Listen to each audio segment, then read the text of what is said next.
Real quick demo right off the bat.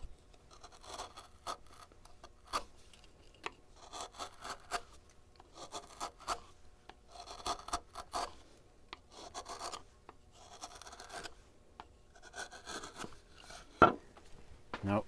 This is poplar, and I'm cutting cross grain, and this recently sharpened knife is getting nice clean cuts. So let's do this. That. We'll see.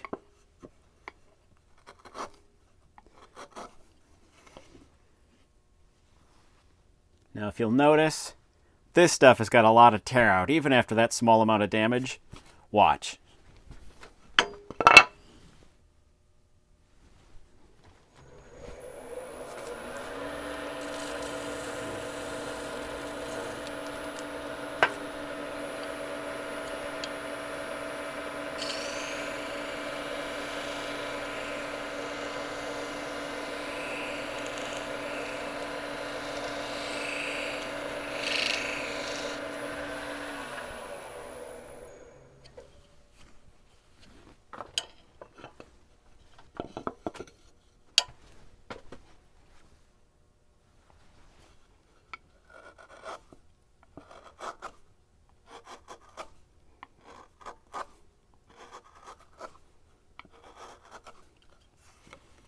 And right back to smooth cuts.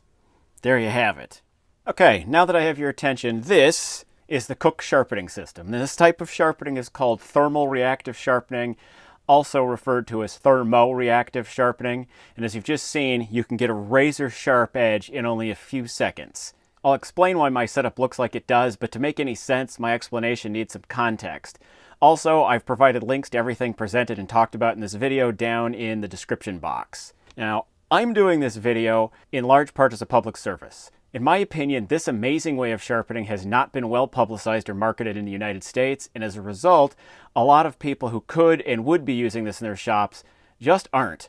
They don't know about it. Also, the system comes from Germany, and I believe there is quite possibly a language barrier at work there as well. A lot of the information I have for this video comes from a manual for the system I downloaded from a British site about 3 years ago, and as far as I can tell, that link is gone now. Even though the manual is in English, there are still parts of it that are hard to understand. Whether that is related to the translation being for the Brits, who use English differently than those of us in North America, or because the translation was done by someone who is not a native English speaker, I have no idea. Either way, I'm grateful that the translated manual exists at all, because here in the US, and probably Canada too, the system seems to be shrouded in a combination of misunderstanding, misinformation, and even a little mystery. So, allow me to share what I know. I was first introduced to the Koch system at least 12 years ago while doing a 3-day workshop with the late Dutch master carver Nora Hall. Nora had her sharpening set up with her to sharpen her own tools, and she let us try it out. And by the end of class, there wasn't a student in there that hadn't purchased the wheels and compound, which I'm still using, that she was selling. And one of the first things you need to understand about this system is that it's a sharpening system, not a grinding system. If you've got a big nick in an edge, or you need to do some major reprofiling, you'll have to grind it out. And in fact, Nora in that class used a regular old 3x21 belt sander with a 100 grit disc to profile the tools, and then went straight to the green wheel with the green compound from that. Now, the second thing you need to understand, and this is really key, is that this is a system. These things work together. Buying a wheel and no compound, like this, or compound and no wheel, will yield mediocre results. If you're lucky. You need to use the wheels and compound together. And while doing research for this video, I found a forum post where a user purchased a single wheel and some standard honing compound. Probably not unlike this, because you can tell, boy, they do look real similar. And when that combo didn't work, that person decided the system wasn't very good. I'm not surprised the combo didn't work. This paste and honing compound and this, they may look alike, but they're definitely not the same thing. The magic of thermal-reactive sharpening happens when the tool is pressed into the wheel hard enough to make the compound melt, and that liquefied compound is what does the work of sharpening the tool and removing any burr that forms on the opposite side of the tool in the process. In fact, seeing the thin line of softened compound that comes over the edge of the tool is how I can tell the process is working.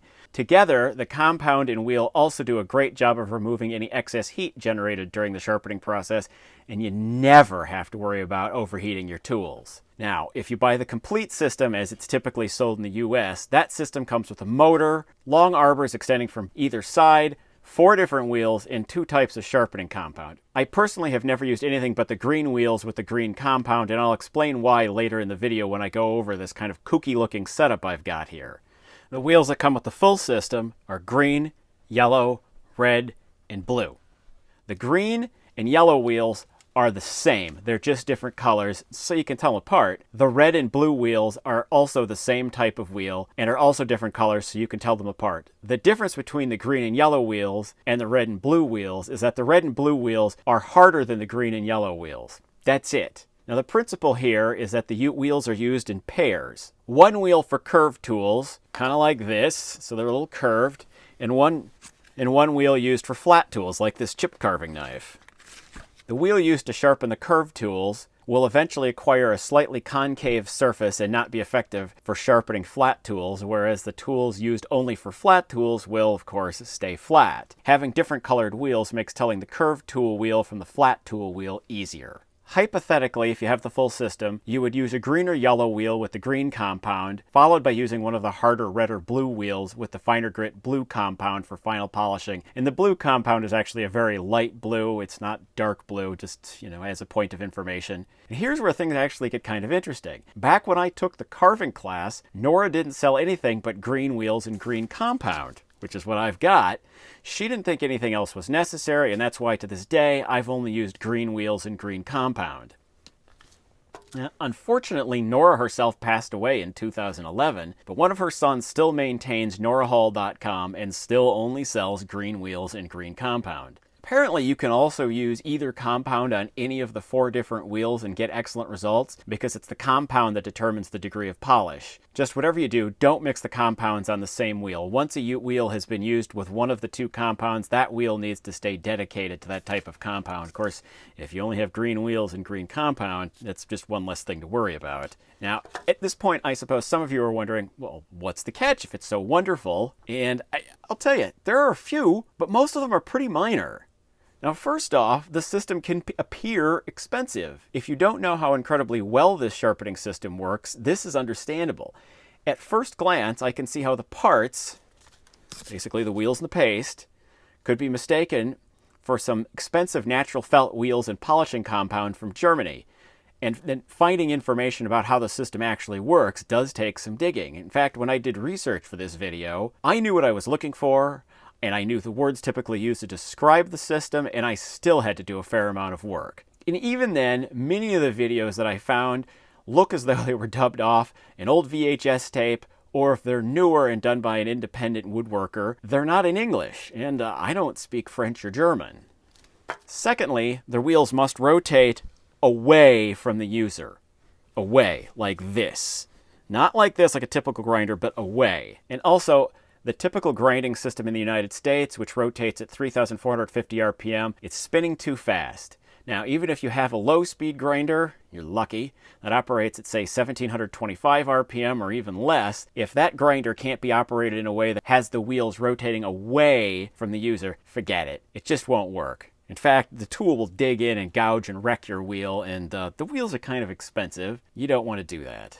Now, during the workshop, what Nora was using was some old surplus motor that she had lashed down to a piece of plywood, and I don't know if it was with band clamps or maybe even zip ties. It looked pretty hokey, but it was still really effective. Lastly, you need to realize that the system is metric, and for most of the world that's not a problem, but if you live in the United States, you're going to understand why I have this odd-looking setup. Okay, so the diameter of the wheels and the width are both sized using the metric system.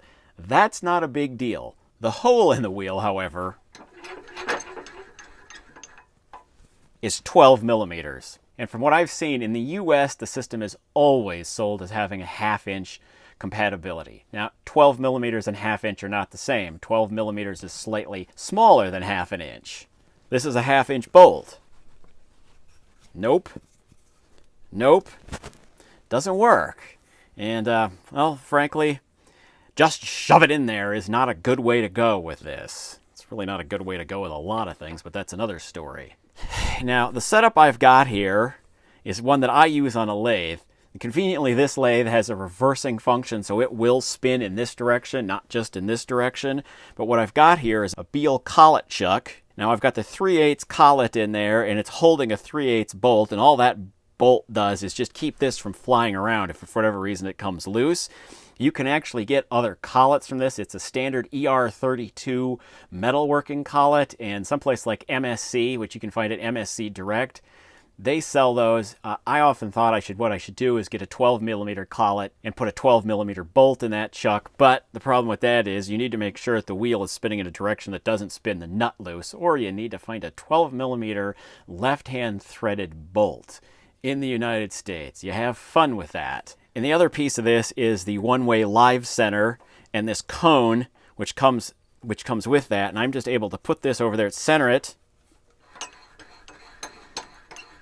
and tighten that up. And once you put enough pressure with the tailstock, this will actually spin in the direction I need it to. I'm not saying you have to use this. I use it because it's what I was able to do to make this work without buying yet more stuff. That's it. You're probably just as well off with a surplus motor and using it from the back, or if you can find a nice mini lathe. I actually have a jet mini lathe I really like, but they've gotten kind of expensive. But you know, the one nice thing about a mini lathe, either they are variable speed, or you can find a speed that works for you and is low enough to work and just leave it there. So, what all do I sharpen with this system? Lots of things. Small carving tools like this 3mm Vayner. Big carving tools like this huge Hirsch 30mm bent number 11 gouge. Works great. It works for this too. Also, pain in the neck to sharpen carving tools like this V-groover. You can no problem getting that little piece down in the bottom, the part that does all the work. Easy to get that sharpened. In fact, when Nora was first showing us all these tools, somebody says, yeah, but can you sharpen a V-groover with that thing? And she says, yeah, absolutely. And proceeded to sharpen a V-groover in about, I don't know, 10 or 20 seconds. It was quick.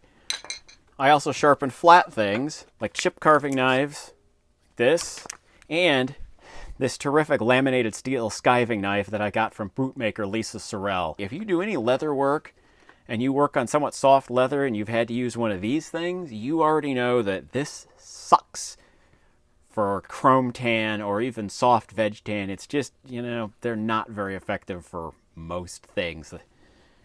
This thing, on the other hand, is incredible. However, it still needs to be razor sharp to do its job. It does have a piece of hardened steel in the middle, but if it wasn't for this system, it would be dull, and it still wouldn't be, well, it'd be terrific, but it wouldn't be that useful. Now, one of the other things you can do with this system is you can actually put two wheels together, and you can use that to sharpen really wide tools or long knives. I've personally never tried this, and in fact, you know, a few years back, my interest in sharpening my own knives dropped off a cliff when I found out about a local knife shop that will sharpen the knives for $3 or $4 a piece, and it's in an area of town that's peppered with microbreweries. And so you could imagine my interest in being in that part of town is high, and at those prices, my interest in sharpening my own knives is low. I think under those circumstances, a lot of people wouldn't need their arms twisted. They'd be too busy twisting it themselves. There you have it.